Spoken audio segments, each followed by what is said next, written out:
Smoking causes cancer. Smoking kills. புகைப்பிடித்தல் புற்றுநோயை உண்டாக்கும் மற்றும் உயிரை கொல்லும். Consumption of alcohol is injurious to health. மது அருந்துதல் உடல் நலத்திற்கு கேடு விளைவிக்கும்.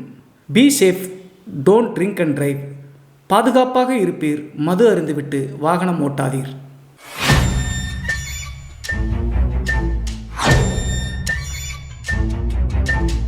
ஹாய் எவ்ரிபடி, நான் உங்கள் Siva. Welcome to our channel. இன்றைய காணொலியில் திருச்சி மாவட்டம் லால்குடி அப்படிங்கிற அந்த பகுதிக்கு அருகாமையில் இருக்கக்கூடிய கள்ளக்குடி அப்படிங்கிற அந்த கிராமத்தில் நடந்த அதிபயங்கர அமானுஷ திகில் சம்பவத்தை தாங்க முழுமையாக பார்க்க போகிறோம். இந்த சம்பவத்தில் கள்ளக்குடி அப்படிங்கிற அந்த கிராமத்தில் 8 வயது இருக்கக்கூடிய ஒரு பெண் குழந்தை இறந்த பிறகு அதற்கடுத்து நடந்த திகில் மற்றும் அமானுஷ சம்பவம் தாங்க இன்றைய காணொலி. ஸோ இன்றைய காணொலியும் கொஞ்சம் கூட சுவாரஸ்யம் மற்றும் த்ரில்லிங் குறையாமல் நீங்கள் அப்படியே எதிர்பார்க்கலாங்க. இதுபோன்று உங்களுடைய வாழ்க்கையிலும் ஏதாவது திகில் சம்பவம் நடந்துருச்சுன்னா இந்த மின்னஞ்சல் மூலியமாக அதை ஷேர் பண்ணலாங்க. ஒருவேளை மின்னஞ்சலில் டைப் பண்ணுறது கஷ்டமாக இருந்துச்சு அப்படின்னா நம்ம சேனலோட இன்ஸ்டாகிராம் லிங்க்கை கீழே டிஸ்கிரிப்ஷனில் கொடுத்துருக்கேங்க. அதில் போய் ஃபாலோ பண்ணிவிட்டு வாய்ஸ் நோட்டாக கூட ஷேர் பண்ணலாங்க. இதுவரைக்கும் நம்ம சேனலை நீங்கள் சப்ஸ்கிரைப் பண்ணாமல் பார்த்துட்டு இருந்தாலும் சரி, புதிய பார்வையாளராக இருந்தாலும் சரி, வீடியோக்கு கீழே இருக்கக்கூடிய சப்ஸ்கிரைப் பட்டன் மற்றும் பெல் ஐக்கான் இரண்டையுமே கிளிக் பண்ணிடுங்க. நம்ம ஷோக்குள்ளே போகலாம்.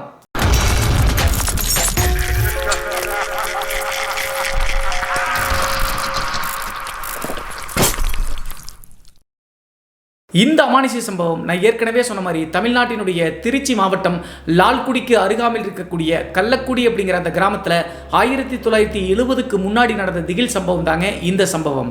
இந்த சம்பவத்தை நம்மளுக்கு மின்னஞ்சல் மூலியமாக ஷேர் பண்ணது கள்ளக்குடி அப்படிங்கிற அந்த கிராமத்தில் தற்போதும் வச்சுட்டு இருக்கக்கூடிய நம்மளுடைய சேனல் சப்ஸ்கிரைபராக இருக்கக்கூடிய ஜீவன் அப்படிங்கிற வாலிபருங்க. இந்த நிகழ்வு நான் ஏற்கனவே சொன்ன மாதிரி 1970க்கு முன்னாடிங்க. எந்த வருடம் அப்படின்னு சொல்லிட்டு சரியாக தெரியலிங்க. ஆனால் அப்போது நடந்த அந்த சம்பவத்திற்கு அடையாளமாக அந்த கிராமத்தில் இருக்கக்கூடிய கோவில் இருக்கு. இந்த வீடியோவை முழுமையா பாருங்க, உங்களுக்கு புரியும் என்ன நடந்துச்சு அப்படின்னு சொல்லி பார்த்தா 1970க்கு முன்னாடி இந்த கள்ளக்குடி அப்படிங்கிற இந்த கிராமத்தில் கிட்டத்தட்ட ஒரு 250-300 வீடுகள் இருந்திருக்குங்க. அந்த கிராமத்தினுடைய வருமானமே விவசாயம் தாங்க. விவசாயம் செஞ்சு அந்த 250-300 வீடுகள் நல்ல செல்வ செழிப்பாக தாங்க இருந்திருக்காங்க. அது மட்டும் இல்லாமல் அந்த ஒட்டுமொத்த கிராமத்திற்கும் சலவை தொழில் செய்யக்கூடிய ஒரு குடும்பத்தினர் இருந்திருக்காங்க. அந்த தம்பதியினருக்கு 2 வாரிசு இருங்க. 8 வயசுல லக்ஷ்மி அப்படின்னு சொல்லக்கூடிய ஒரு மகளும் 10 வயதுல செந்தில் அப்படிங்கிற ஒரு மகனும் இருந்திருக்காங்க. இப்படி இருக்கும்போது 70க்கு முன்னாடி அந்த குறிப்பிட்ட காலகட்டத்தில் திடீர்னு அந்த கிராமம் முழுவதும் ஒரு பயங்கர நோய் தொற்று வருதுங்க. நல்ல செழிப்பாக இருந்த அந்த கிராமம் நோயினால் அவதிப்பட்டு எக்கச்சக்க மரணங்களை தழுவுச்சுங்க. என்ன ஆச்சு அப்படின்னு சொல்லி பார்த்தா அம்மை நோய் வந்து அந்த 70 காலகட்டத்துக்கு முன்னாடி அந்த குறிப்பிட்ட ஆண்டில் நிறைய அந்த கிராமத்துக்கு நபர்களுக்கு வந்துச்சுங்க. குறிப்பிட்ட மாதிரி சொல்லணும் அப்படின்னா சிறு சிறு குழந்தைகளுக்கு தான் நிறைய அட்டாக் ஆகி அந்த குழந்தைகள் எல்லாமே மரணிச்சு போனாங்க. அம்மை நோய்க்கு தற்போது நிறைய தீர்வு இருந்தாலும் கூட அந்த காலகட்டத்தில் ட்ரீட்மெண்ட்டே கிடையாதுங்க. நோய் வந்துச்சுன்னா கண்டிப்பாக மரணம் நிச்சயங்க. அப்படி இருக்கும்போது அந்த கிராமத்தில் இருந்த நிறைய குழந்தைகள் மற்றும் பெரியவங்க எல்லாமே அம்மை நோயினால் பாதிக்கப்பட்டு ட்ரீட்மெண்ட் பண்ண முடியாமல் ஒவ்வொருத்தராக இறக்க ஆரம்பித்தாங்க. அந்த டைமில் ஒட்டுமொத்த கிராமத்தாருக்கும் என்ன பண்ணுறது அப்படின்னே தெரியலிங்க. வாரத்திற்கு 2 மரணங்கள் அல்லது 3 மரணங்கள் தொடர்ந்து விழுந்துக்கிட்டே இருந்திருக்குங்க. அதற்கடுத்து தான் சீரியஸ்னஸை அந்த கிராமத்தார் புரிஞ்சுக்கிட்டாங்க.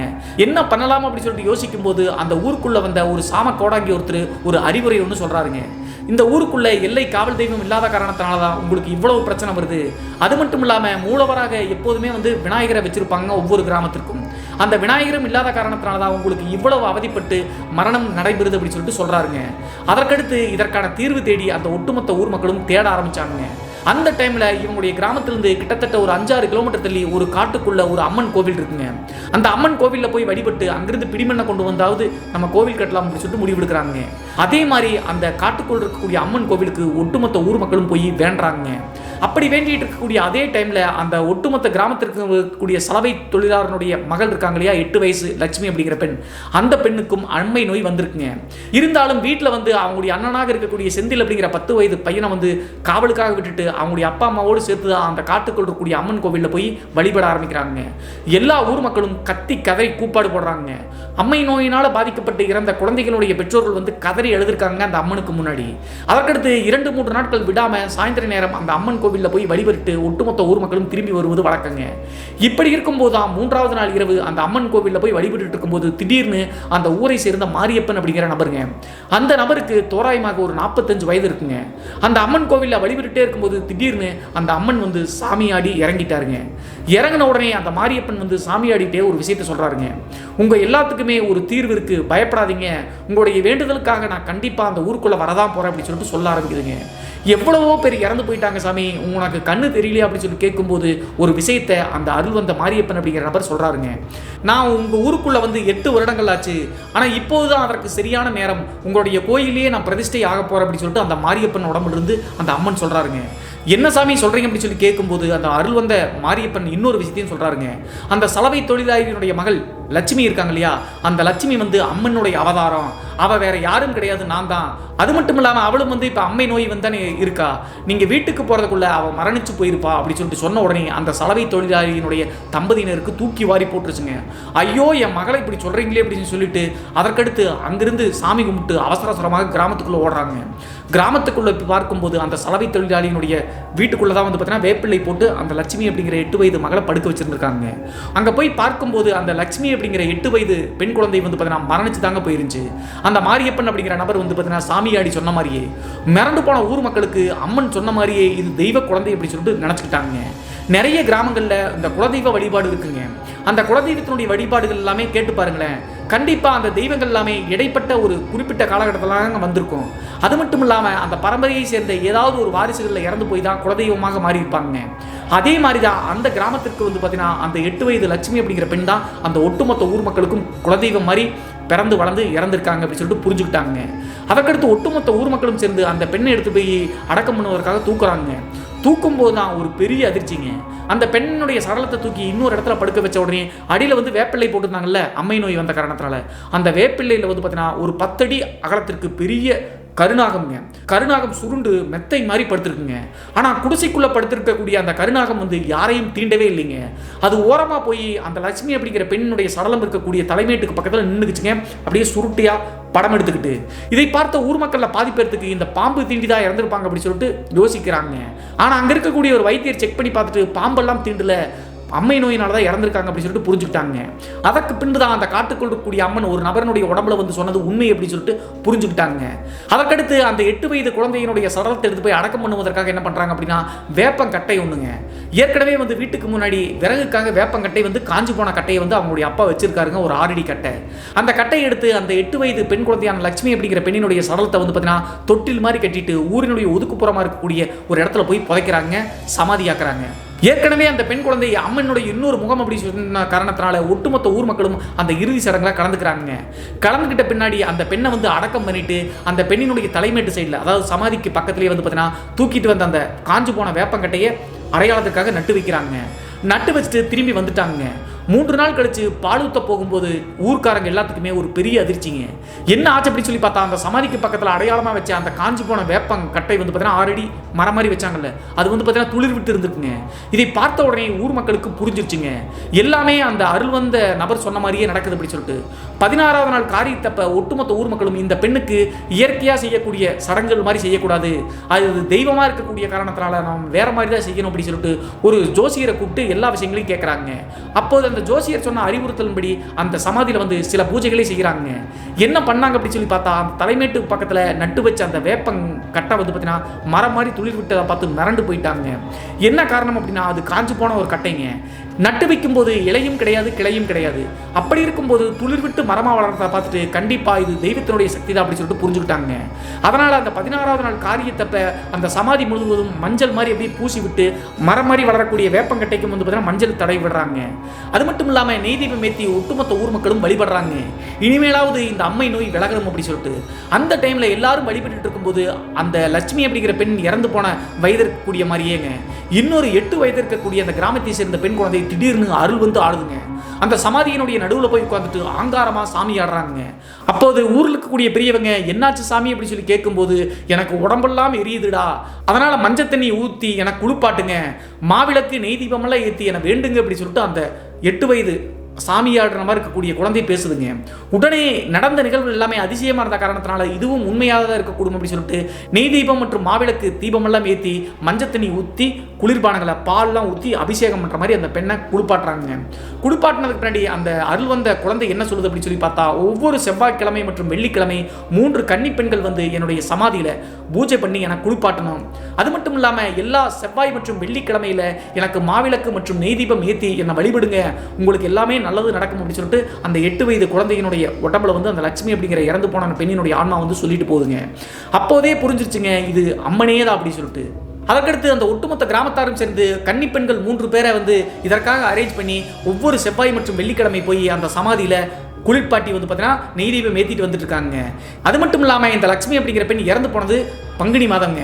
பங்குனி மாதத்தினுடைய கடைசி ஞாயிற்றுக்கிழமை ஒவ்வொரு ஆண்டும் வந்து எனக்கு திருவிழா எடுத்து கொண்டாடுங்க, அப்படி செஞ்சீங்க அப்படின்னா அவங்களுடைய ஊருக்கே நான் காவல் தெய்வமாக நின்று எந்த பிரச்சனையும் வராமல் பார்த்துக்குவோம் அப்படின்னு சொல்லிட்டு வாக்கு கொடுத்துச்சுங்க. அதே மாதிரி அந்த 3 கன்னி பெண்கள் ஒவ்வொரு வாரமும் வந்து பார்த்தீங்கன்னா செவ்வாய் மற்றும் வெள்ளிக்கிழமையில் போய் குளிப்பாட்டி வந்து பார்த்தீங்கன்னா நெய் தீபம் ஏற்றிட்டு வந்துட்டு இருக்காங்க. அதற்கடுத்து அந்த பெண் இறந்து 3 வருடங்கள் விடாமல் அந்த ஒட்டுமொத்த ஊர்க்காரங்களும் அம்மனாகவே நினச்சி அந்த சமாதியில் வந்து பார்த்தீங்கன்னா வழிபட்டு திருவிழா எடுத்தாங்க. இதில் இன்னும் ஒரு அதிசயம் என்ன அப்படி சொல்லி பார்த்தா, அந்த பெண்ணுக்கு முதல் வருடம் பங்குனி கடைசி ஞாயிற்றுக்கிழமை திருவிழா எடுத்த அன்றைய இரவே ஒரு சிவப்பு சேரை கட்டி 8 வயது இருக்கக்கூடிய ஒரு பெண் குழந்தையினுடைய அம்சத்தில் வந்து பார்த்தீங்கன்னா ஊருக்குள்ளே வளம் வந்திருக்குங்க தீப்பந்தத்தை எடுத்துக்கிட்டு. அது மட்டும் இல்லாமல் நள்ளிரவு நேரத்தில் அந்த பெண் குழந்தை வளம் வரும்போது ஊரினுடைய தெருக்களில் வந்து பார்த்தீங்கன்னா சலங்கை சத்தம் கேட்குமாமங்க. ஒரு சில ஆண்கள் மற்றும் பெண்கள் தத்ரூபமாக அந்த வீதியில் வந்து உலா வரும்போது சிவப்பு சேரை கட்டிய அம்மன் மாதிரி உருவத்திலே வந்து வளம் வருவதை பார்த்துருக்காங்க. அதே மாதிரி லட்சுமி இறந்து ஒரு வார காலகட்டத்திலேயே அந்த அம்மை நோய் வந்து பார்த்தீங்கன்னா விலகி போயிடுச்சுங்க. எந்தவித நோய் தொற்றும் அந்த ஊர்க்காரங்க இல்லாமல் செல்வ செழிப்போடு மறுபடியும் உலா வர ஆரம்பித்தாங்க. அந்த லட்சுமி அப்படிங்கிற பெண் இறந்து அம்மனாகவே வழிபட்டு 3 வருடங்கள் திருவிழா நடந்த பிறகு அந்த கன்னி பெண்களில் ஒரு பெண் என்ன பண்ணாங்க அப்படின்னா, அந்த சமாதியிலிருந்து கொஞ்சம் தூரம் தள்ளி குளம் ஒன்று இருக்குங்க, அங்கே அம்மனுடைய சிலை மாதிரியே ஒரு களிமண்ணாக செஞ்சு அந்த சமாதியிலிருந்து ஒரு 10 அடி தள்ளி ஒரு சின்ன கோவில் மாதிரி வடிவமைச்சு வழிபட ஆரம்பித்தாங்க. வழிபட ஆரம்பித்து 1 வருட காலகட்டங்களிலேயே வழிபட்ட அந்த பெண்ணினுடைய வீட்டில் ஏகப்பட்ட பிரச்சனைகள் வந்துச்சுங்க. குடும்ப பிரச்சனை. அந்த குடும்ப பிரச்சனையை தாங்க முடியாமல் அவங்களுடைய அப்பா அம்மா திணறி போனாங்க. கோவப்பட்ட அந்த கன்னி பெண் வந்து பார்த்தீங்கன்னா களிமண்ணால் வடிவமைச்சு செஞ்சாங்கல்ல, கோவிச்சுட்டு போய் அந்த கோயில் மாதிரி வடிவச்சிருக்கக்கூடிய இடத்துலையே இனிமேல் உன்னை நான் வந்து பூஜை பண்ண மாட்டேன், என்னை எப்போதும் வந்து பார்த்தீங்கன்னா என்னுடைய பிரச்சனையெல்லாம் தீர்த்து கோவிலுக்கு கூப்பிடுறியோ அப்போது தான் வருவேன், இந்த திருவிழாக்கு கூட நான் வரமாட்டேன் அப்படின்னு சொல்லிட்டு பயங்கரமாக அழுதுகிட்டு வீட்டுக்கு போயிடுச்சுங்க. 3 கன்னி பெண்களும் சேர்ந்து தான் அந்த பூஜை பண்ண வேண்டிய கட்டாயங்க. ஆனால் ஒரு பெண் வரமாட்டேன் அப்படின்னு சொல்லிட்டு வீம்பா பண்ண காரணத்தினால அந்த பூஜையே தடைபட்டு போச்சுங்க. அதே நேரத்தில் அடுத்த வருடம் திருவிழாவும் வந்துருச்சுங்க. அந்த பங்குனி கடைசி ஞாயிற்றுக்கிழமை திருவிழா வருவதற்கு 1 வார காலகட்டத்துக்கு முன்னாடியே அவங்க குடும்பத்தில் இருக்கக்கூடிய ஒட்டுமொத்த பிரச்சனையும் ஒவ்வொன்றா சரியாக ஆரம்பிச்சதை அந்த கன்னிப்பெண் வந்து கண்ணெதிர்க்க பார்க்க ஆரம்பிச்சாங்க. அது மட்டும் இல்லாமல் திருவிழாவுக்கு 2 நாளைக்கு முன்னாடியே அந்த சிவப்பு சேலையில் 8 வயது பெண் குழந்தையினுடைய உருமாறி அப்படியே வந்து கனவுல வந்து அந்த கன்னிப்பெண்ணுக்கு காட்சி அளிச்சிருக்குங்க. உன்னுடைய பிரச்சனையெல்லாம் தீர்த்துட்டு நீ திருவிழாவுக்கு வா அப்படின்னு சொல்லிட்டு அழைப்பு விட்டுச்சாமுங்க. ஏற்கனவே வந்து பார்த்தீங்கன்னா கோவிச்சுட்டு அந்த கோவிலில் களிமண்ணா இருக்கக்கூடிய சிலை முன்னாடி போய் நின்றுட்டு நீ கூப்பிடாம நான் வரமாட்டேன்னு சொல்லிச்சுல்ல, அதே மாதிரி வேண்டுன காரணத்தினால தான் தத்ரூமா கனவுல போய் வான்னு சொல்லிட்டு அழைப்பு விடுத்துருக்குங்க. அதற்கடுத்து பூரிச்சு போன அந்த கன்னிப்பெண் வந்து பார்த்தீங்கன்னா திருவிழாவில் கலந்துக்கிட்டு நடந்த விஷயங்கள் அனைத்தையும் ஊர் மக்கள் முன்னாடி சொல்லியிருக்காங்க. புல்லரிச்சு போயிட்டாங்களாமங்க அந்த ஊர் மக்கள் எல்லாருமே. இது எல்லாமே கொஞ்சம் அதிசயமாகவும் ஓவர் இதாகவும் தெரியுங்க. வீடியோவை முழுமையாக பாருங்க. இதற்கு ஒரு வரலாறு இருக்குது. அந்த ஊருக்குள்ள இருக்கக்கூடிய ஒரு விஷயத்த சொல்கிறேன். கடைசியாக தான் அந்த ட்ரிக் உங்களுக்கு புரியும். எப்போது இந்த லட்சுமி அப்படிங்கிற இந்த மனித குழந்தை வந்து இறந்து அம்மனாக மாறுச்சோ அப்போதிருந்தே ஊருக்குள்ளே வந்து பார்த்தீங்கன்னா நைட்டு நேரங்களில் அந்த சிவப்பு சேரை கட்டி 8 வயது பெண் குழந்தை உருவத்தில் அம்மன் வந்து தீப்பந்தங்களோடு வளம் வந்துக்கிட்டே இருக்குமாங்க. அந்த காரணத்தினால ஊர் மக்களுக்கு எந்தவித நோய்வாயும் இல்லாமல் நல்ல செல்வ செழிப்போடு வாழ ஆரம்பித்தாங்க. அதற்கடுத்து கரெக்டாக 4வது வருடம் திருவிழா நடந்து ஒரு வார காலகட்டத்துக்கு பின்னாடிங்க நிறைய வேண்டுதல் இருந்த காரணத்தினால அந்த களிமண்ணால் இருந்த அம்மன் சிலையை நீக்கிவிட்டு உண்மையாகவே ஒரு கோவில் மாதிரி கட்ட ஆரம்பித்தாங்க. அந்த சமாதிக்கு பக்கத்திலேயே கோவில் கட்டி வேண்டுதல் நிறைவேறின நிறைய பேர் வந்து பார்த்தீங்கன்னா அந்த அம்மனுக்கு நகைகள் நிறைய படைக்க ஆரம்பித்தாங்க. இப்படி இருக்கும்போது 4வது வருட திருவிழா முடிஞ்சு கிட்டத்தட்ட 1 வார காலகட்டம் கழிச்சுங்க லோக்கல் இருக்கக்கூடிய இதன் மேலே நம்பிக்கை இல்லாத ஒரு 2 வாலிபர்களுங்க, அந்த 2 வாலிபர்களும் அந்த அம்மனுடைய நகையை திருடிடலாம் அப்படின்னு சொல்லிட்டு முடிவெடுத்தாங்க. அதே மாதிரி 4வது வருட திருவிழா முடிஞ்சு 1 வார காலகட்டம் முடிச்சு ஓரளவுக்கு மக்கள் எல்லாமே அன்றாட வேலைகளை பார்க்க ஆரம்பித்தாங்க. ஒரு நாள் நள்ளிரவு நேரத்தில் அந்த 2 வாலிபர்களும் கோவிலுக்குள்ளே போய் அந்த சமாதிக்கு பக்கத்துலேயே தாங்க கோவில் இருக்குது, கோவிலுக்குள்ளே போய் இருந்த நகைகள்லாம் எடுத்து ஒழிச்சு வச்சுக்கிட்டாங்க நம்மளுக்கு தேவைப்படும் அப்படின்னு சொல்லிட்டு. அதற்கு அடுத்த நாள் இரவே அந்த கோவிலில் போய் பூஜையில் ஈடுபட்ட பூசாரிகள்லாம் பார்த்துட்டு நகைகளை காணாம அப்படின்னு சொல்லிட்டு பேச ஆரம்பிக்கிறாங்க.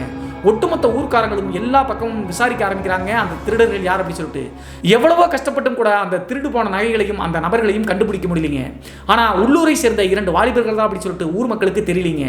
இந்த டைமில் தான் எப்போதும் போல அந்த ஊரில் வந்து பார்த்தீங்கன்னா வெள்ளிக்கிழமை செவ்வாய்க்கிழமை வந்து பார்த்தீங்கன்னா நெய் தீபம் வெட்டி பூஜை பண்ணுவாங்கல்ல. ஒரு நாள் வெள்ளிக்கிழமை இரவு பூஜை பண்ணிட்டு இருக்காங்க. பூஜை பண்ணிகிட்டே இருக்கும்போது அந்த திருடர்களும் நல்லவங்க மாதிரி அந்த கோவிலில் நின்று வழிபட்டு இருக்காங்க. வழிபட்டுட்டே இருக்கும்போது திடீர்னு அந்த 2 பேருடைய பாதங்காலிருந்து தீப்பிடிச்ச மாதிரி படபடன்னு வேஷ்டியோட சேர்த்து தீப்பிடிச்சிச்சுங்க. கூட்டத்திலேயே இருந்த அந்த 2 பேருக்கு மட்டும் தீப்பிடிச்ச காரணத்தினால ஊர் மக்கள் எல்லாமே விலகி போய் நின்றுட்டாங்க. அதற்கடுத்து கத்துன்னு கத்துறாங்க அந்த 2 வாலிபர்களும். அது மட்டும் இல்லாம திடீர்னு வந்து பார்த்தீங்கன்னா 2 பேருடைய கண்களும் தெரியாமல் கோவிலினுடைய வளாகத்தில் நிரண்ட ஆரம்பித்தாங்க. இதை பார்த்து ஊர் மக்களுக்கு எதுவுமே புரியலிங்க.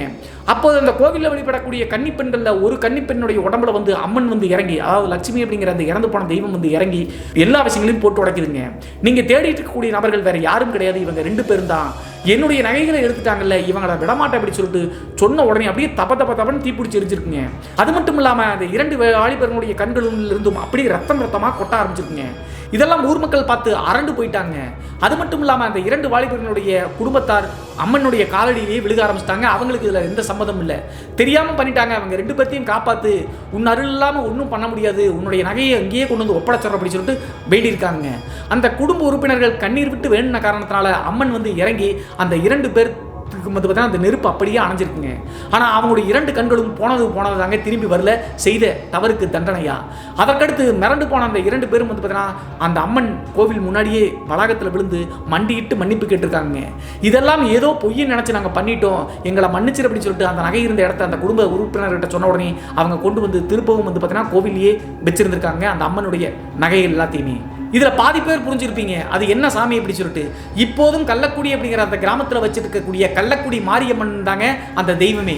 அந்த 8 வயது லட்சுமி அப்படிங்கிற பெண் குழந்தை இறந்து அம்மனாக மாறிய அந்த வரலாறு தாங்க கள்ளக்குடி மாரியம்மனுடைய வரலாறு. அது மட்டும் இல்லாமல் கள்ளக்குடி மாரியம்மனுக்கு இன்னொரு விஷயம் இருக்குங்க. அந்த ஊரில் இருக்கக்கூடிய கள்ளக்குடி மாரியம்மன் கோவிலுக்குள்ள பேய் பிடிச்சவங்களோ அல்லது மோகினி துர்முனியாக இருந்தாலும் சரிங்க, அந்த மாரியம்மன் கிட்ட ஈடுபடாதுங்க. அதை உறுதிப்படுத்தும் வகையில் அந்த டைம்லேயே ஊரை சேர்ந்த ஒரு பெண் ஒருத்தவங்க காட்டுக்குள்ள விறகெடுக்க போன அந்த பெண்ணுடைய உடம்புல ஒரு துர்முனி வந்து பார்த்தீங்கன்னா அட்டகாசம் பண்ணியிருக்குங்க. அதற்கடுத்து அந்த முனி வந்து அந்த பெண்ணுடைய உடம்புல இறங்கின காரணத்தினால பாடுபட்டுருச்சுங்க அந்த பெண். கடைசி காலகட்டத்தில் அந்த பெண் இறக்க வேண்டிய சூழ்நிலைங்க. அப்போது அந்த பெண்ணினுடைய அப்பா அம்மா வந்து பார்த்தீங்கன்னா கள்ளக்குடி மாரியம்மன் கோவிலில் வந்து பார்த்தீங்கன்னா முறையிட்டு இருக்காங்க, நீ இருக்கக்கூடிய இடத்துல இப்படி தப்பான விஷயம் நடக்குது அப்படி சொல்லிட்டு. அந்த டைமில் அந்த முனியினால் பாதிக்கப்பட்ட அந்த பெண்ணினுடைய வீட்டு சைடில் வந்து பார்த்தீங்கன்னா ஒரு பெண் அதே மாதிரி 8 வயசு to 10 வயசு இருக்கக்கூடிய ஒரு குழந்தை விளையாடிட்டு இருந்த குழந்தைங்க இப்படி அவங்களுடைய அம்மா அப்பா போய் மாரியம்மன் கோவிலில் முறையிட்ட அடுத்த நொடியேங்க அந்த விளையாண்டுட்டு இருந்த 10 வயது இருக்கக்கூடிய குழந்தை டக்குன்னு வீட்டுக்குள்ளே போய் அந்த முனி பாதிக்கப்பட்டிருக்கக்கூடிய பெண்ணினுடைய தலைமுடியை பிடிச்சி தர வீதியில் வந்து போடுதுங்க. வீதியில் போட்டு இப்போது நீ போக போறியா இல்லையா, நான் காவலுக்காக இருக்கக்கூடிய இடத்துல உன்னுடைய வேலை இங்கே எடுபடாது அப்படி சொல்லிட்டு பேசியிருக்குங்க. ஆனால் எவ்வளவு சொல்லியும் கூட அந்த துர்முனி வந்து பார்த்தீங்கன்னா கள்ளக்குடி மாரியம்மனையே எதிர்த்துருக்குங்க. அதற்கடுத்து வேற வழி இல்லாமல் அந்த 10 வயது குழந்தை 23 வயது இருக்கக்கூடிய அந்த பெண்ணை வந்து பார்த்தீங்கன்னா தலைமுடியோடு தரன்னு இழுத்துட்டு வந்து கோவில் வளாகத்துக்குள்ள இழுத்துட்டு வந்துருக்கு. கோவில் வளாகத்துக்குள்ள இழுத்துட்டு வந்து அந்த பெண்ணை வந்து குப்பரக்க படுக்க வச்சு காலை தூக்கி அந்த 10 வயது குழந்தை வந்து பார்த்தீங்கன்னா அந்த பெண்ணினுடைய கழுத்தில் வச்சிருக்குங்க. வச்சு மிதிக்க கதறி இருக்குங்க அந்த உருவம். அதற்கு மேலே அந்த பெண்ணினுடைய உடம்புல இருக்கக்கூடிய முனி தாங்க முடியாமல் அந்த உடம்புலேருந்து வெளியே கரும்புகை மாதிரி வெளியே போயிருக்குங்க. வெளியே போயிட்டு மண்டிட்டு மன்னிப்பு கேட்குற மாதிரி அப்படியே அந்த தரையிலே நின்று அப்படியே காற்றில் அலைபாயிற மாதிரி பாஞ்சிருக்குங்க. அதற்கடுத்து ஆவேசமாகி அந்த சாமியாடி இருக்கக்கூடிய அந்த 10 வயது குழந்தை என்னுடைய வளாகத்திலேயே நீ வந்து பார்த்தீங்கன்னா காவல் முனியாக மண்டிட்டு கிடக்கணும் அப்படின்னு சொல்லியிருக்குங்க. அந்த துர்முனி வந்து பார்த்தீங்கன்னா அதற்கடுத்து அந்த கோவிலுடைய காவல் முனியாக மண்டிட்டு முன்னாடியே இருக்காமங்க. இது எல்லாமே அந்த கள்ளக்குடி மாரியம்மன் கோவிலுடைய அதிசயங்க. இப்போது நீங்கள் போனாலும் கூட அந்த கள்ளக்குடி மாரியம்மனுடைய கோவில் பக்கத்திலேயே அந்த 8 வயது குழந்தையினுடைய சமாதி, அந்த காவல் முனிமா இருக்கக்கூடிய இடம் எல்லாத்தையுமே பார்க்கலாமாங்க. இன்னும் அந்த கள்ளக்குடி மாரியம்மனுடைய வரலாற்றை பற்றி தெரியணும் அப்படின்னா அந்த கோவிலுக்கே படையெடுத்து போய் உள்ளூர்காரங்கிட்ட கேட்டிங்க அப்படின்னா அந்த அம்மன் செய்த அதிசயங்கள் நிறைய விஷயங்கள் நீங்கள் தெரிஞ்சுக்கலாங்க. அதே நேரத்தில் அந்த கோவிலில் எந்த குடும்ப பிரச்சனையாக இருந்தாலும் சரிங்க, நகைகள் காணாமல் போனாலும் சரி, அந்த கோவிலில் போய் முறையிட்டு வந்தீங்க அப்படின்னா கனவு மூலியமாகவே அம்மன் காட்சி அளித்து உங்களுடைய பிரச்சனையை தீர்த்து வைப்பாங்க அப்படி சொல்லிட்டு நம்பிக்கை இருக்குங்க. இதுதான் அந்த கள்ளக்குடி மாரியம்மன் அப்படிங்கிற தெய்வத்தினுடைய சிறப்பான வரலாறுங்க. இந்த தெய்வத்தினுடைய வரலாறு மட்டும் இல்லைங்க, நிறைய தமிழ்நாட்டினுடைய அமானுஷ்ய கோவில்கள் மாதிரி மர்மமான கோவில்களாக இருக்கக்கூடிய மாசாணி அம்மன், அப்புறம் 18ஆம் படி கருப்பு, கள்ளழகர் கோவில், நிறைய வரலாறுகளை நம்மளுடைய சேனலில் அப்லோட் பண்ணியிருக்காங்க. உள்ளே போய் செக் பண்ணி பாருங்க, கண்டிப்பாக உங்களுக்கு கிடைக்கும். இன்று பார்த்த இந்த சம்பவம் அமானுஷ்யத்தோடு சேர்த்து தெய்வீகம் கலந்து த்ரில்லிங்காக இருக்கும் அப்படின்னு சொல்லிட்டு நம்புறேங்க. இந்த மாதிரி தெய்வத்தினுடைய வரலாறுகளை போடலாமா வேணாமா அப்படின்னு சொல்லிட்டு கண்டிப்பாக கமெண்ட் பாக்ஸில் கமெண்ட் பண்ணுங்க. இது போன்று உங்களுடைய வாழ்க்கையிலும் ஏதாவது திகில் சம்பவம் நடந்துருச்சுன்னா இந்த மின்னஞ்சல் மூலியமாக ஷேர் பண்ணலாங்க. ஒருவேளை மின்னஞ்சலில் டைப் பண்ணுறது கஷ்டமாக இருந்துச்சு அப்படின்னா நம்ம சேனலோட இன்ஸ்டாகிராம் லிங்கை கீழே டிஸ்கிரிப்ஷனில் கொடுத்துருக்காங்க, அதில் போய் ஃபாலோ பண்ணிவிட்டு வாய்ஸ் நோட்டாக கூட ஷேர் பண்ணலாங்க. மீண்டும் ஒரு த்ரில்லிங்கான அமானுஷ்ய எபிசோடுடன் உங்களை சந்திக்கும் வரை நான் உங்கள் சிவா.